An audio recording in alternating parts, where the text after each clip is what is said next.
आकाशवाणी भोपाल से प्रस्तुत हैं प्रादेशिक समाचार।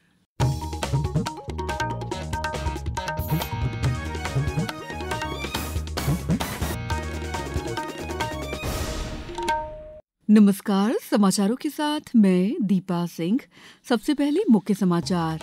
प्रधानमंत्री नरेंद्र मोदी की अमेरिका के राष्ट्रपति डोनाल्ड ट्रंप के बीच द्विपक्षीय बैठक। अमेरिका भारत को तेल और गैस देगा। मुख्यमंत्री डॉक्टर मोहन यादव ने की घोषणा, भारत भवन में पुनः प्रारंभ होगा रंगमंडल। 15 कला मनीषियों को राज्य शिखर सम्मान। मध्य प्रदेश में बनेगी drone data repository. Drone school भी होगा प्रारंभ। और फिनलैंड की संस्था वीरियल बनाएगी प्रदेश के पर्यटन स्थलों और ऐतिहासिक धरोहरों पर वर्चुअल टूर। अब समाचार विस्तार से। प्रधानमंत्री नरेंद्र मोदी अमेरिका की 2 दिन की यात्रा पर कल वाशिंगटन पहुंचे।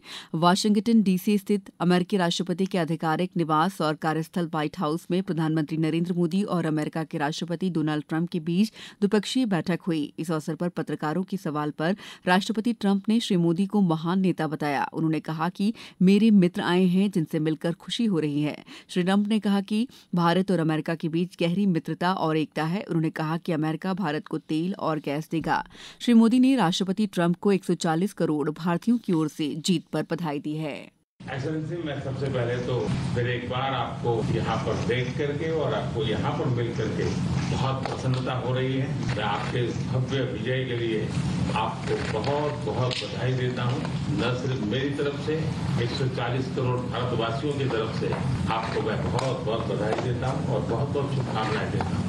श्री मोदी ने कहा कि श्री ट्रंप के पहले कार्यकाल में भारत और अमेरिका की प्रगाढ़ता नई ऊंचाइयों पर पहुंची थी। अब दोनों देश मिलकर इसे और आगे बढ़ाएंगे। उन्होंने कहा कि भारत तटस्थ नहीं बल्कि हमेशा शांति का पक्षधर रहा है और इस मुद्दे को बातचीत के जरिए सुलझाया जाना चाहिए। मुख्यमंत्री डॉक्टर मोहन यादव ने कहा है कि मध्य प्रदेश की सांस्कृतिक धरोहर को आगे बढ़ाने के लिए सरकार निरंतर प्रयासरत है। कलाकार हमारे समाज की आत्मा है और उनका सम्मान हमारी प्राथमिकता है। डॉक्टर यादव ने भारत भवन में रंग मंडल को पुनः प्रारंभ करने की घोषणा की। कल भारत भवन की 43वीं वर्षगांठ के अवसर पर आयोजित राज्य शिखर सम्मान समारोह में मुख्यमंत्री ने 15 कला मनीषियों को वर्ष 2022 और 23 के राज्य शिखर सम्मान प्रदान किए। इस अवसर पर उन्होंने कहा, मध्य प्रदेश को विश्व में कला गौरव स्थल की पहचान दिलाने में भारत भवन की प्रमुख भूमिका है। तो मैं मान के चलता हूं कि हमारे अपने भारत भवन के रंगमंडल को पुनर्प्रारंभ किया जाता है। ये मैं घोषणा करता हूं। मार्गदर्शन के लिए राष्ट्रीय नाट्य विद्यालय का मार्गदर्शन मिलेगा ताकि उसका स्तर भी वो बना रहे जिसके लिए वो आवश्यक होता है।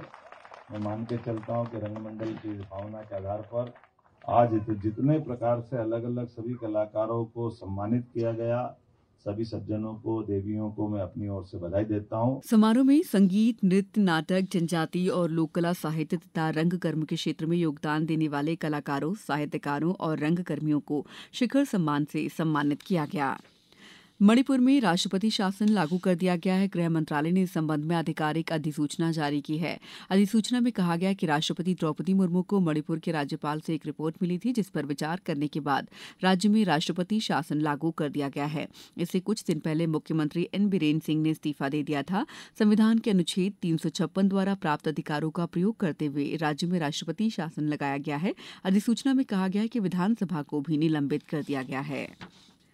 प्रसार भारती के अध्यक्ष नवनीत सहगल ने कहा है कि कुंभवाड़ी स्टेशन पर महाकुंभ का प्रसारण प्रसार भारती के सटीक और विश्वसनीय जानकारी प्रसारित करने के उद्देश्य को दर्शाता है। श्री सहगल ने कल संगम में पवित्र स्नान डुबकी लगाने के बाद प्रयागराज में कुंभवाड़ी रेडियो स्टेशन पर एक कार्यक्रम में ये बात कही। श्री सहगल ने इस रेडियो केंद्र की सराहना करते हुए कहा कि ये महाकुंभ के लाइव और विश्वसनीय कवरेज के लिए महत्वपूर्ण केंद्र के रूप में उभरा है। श्री सहगल ने नैनी अरेल संगम सेक्टर 4 में स्थापित आकाशवाणी और दूरदर्शन केंद्र के स्टूडियो का निरीक्षण किया और प्रसारण व्यवस्था की समीक्षा की। उन्होंने आयोजन की व्यापक कवरेज सुनिश्चित करने पर भी जोर दिया।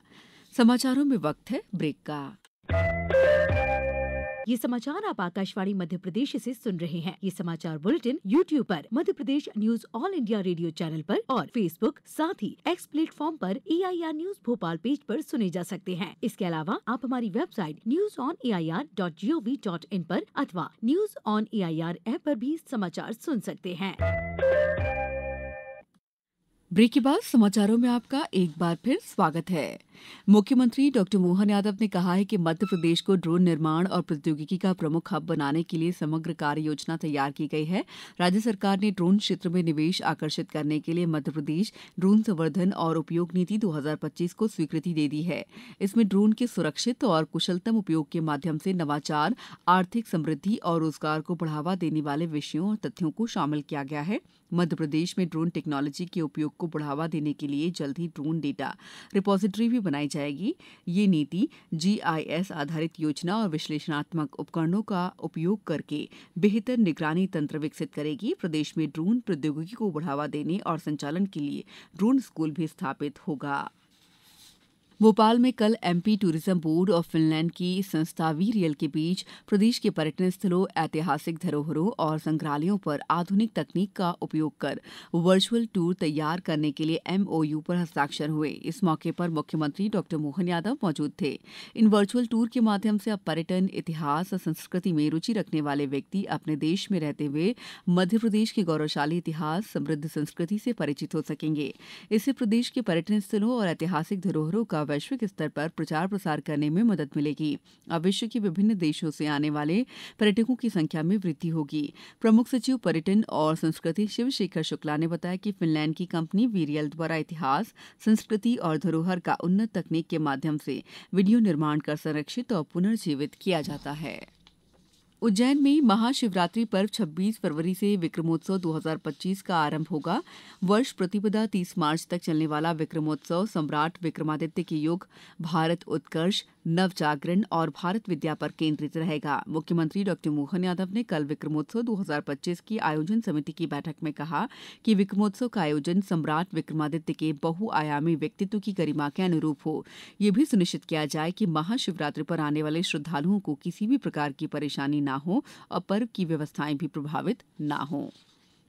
प्रदेश में फसल कटाई के बाद बचे अवशेषों, नरवाई को खेतों में जलाए जाने पर प्रतिबंध लगाया गया है। पर्यावरण विभाग द्वारा नरवाई में आग लगाने के खिलाफ पर्यावरण क्षतिपूर्ति राशि दंड का प्रावधान किया गया है। निर्देश जारी हुए हैं कि 2 एकड़ तक की भूमि पर नरवाई जलाने पर 2,500 रुपये, 2 से 5 एकड़ तक की भूमि होने पर 5,000 रुपये और 5 से अधिक भूमि पर नरवाई जलाने पर पर्यावरण क्षति के रूप में 15,000 रुपये प्रति घटना के मान से आर्थिक दंड भरना होगा। सूचना पत्र को तामील कराने की जिम्मेदारी संबंधित क्षेत्र के कृषि विस्तार अधिकारी की होगी। आपको समाचार संक्षेप में। गुना जिला कलेक्टर किशोर कुमार सान्याल ने कल निरीक्षण के दौरान PM जनमन योजना के अंतर्गत आधार अपडेशन, आयुष्मान कार्ड, जाति प्रमाण पत्र बनाने आदि की जानकारी ली और आवश्यक निर्देश दिए। नगर निगम भोपाल द्वारा साफ सफाई व्यवस्था में व्यवधान उत्पन्न करने वाले और वायु गुणवत्ता को प्रभावित करने वालों के विरुद्ध स्वास्थ्य विभाग के अमले के दलों ने कल 354 प्रकरणों में 48,451 रुपये स्पॉट फाइन के रूप में वसूल किए। रोटरी मेडिकल मिशन राहत 2 के तहत जिला प्रशासन के सहयोग से 26 मार्च से 2 अप्रैल तक जिला मुख्यालय मुरैना में स्वास्थ्य कैंप लगाया जा रहा है। नर्मदापुरम के संभाग आयुक्त KG तिवारी ने कल लगभग 38 करोड़ की लागत से बन रहे CM राइस कृषि उच्चतर माध्यमिक विद्यालय बैतूल बाजार का निरीक्षण किया। प्रदेश के मालवा निमाड़ में 25,250 स्थानों पर रूफटॉप सोलर नेट मीटर यानी सौर ऊर्जा से बिजली तैयार की जा रही है। पश्चिम मध्य प्रदेश में सबसे ज्यादा सौर ऊर्जा से बिजली इंदौर शहर में 13,800 स्थानों पर तैयार हो रही है। इस बुलेटिन में इतना ही। नमस्कार।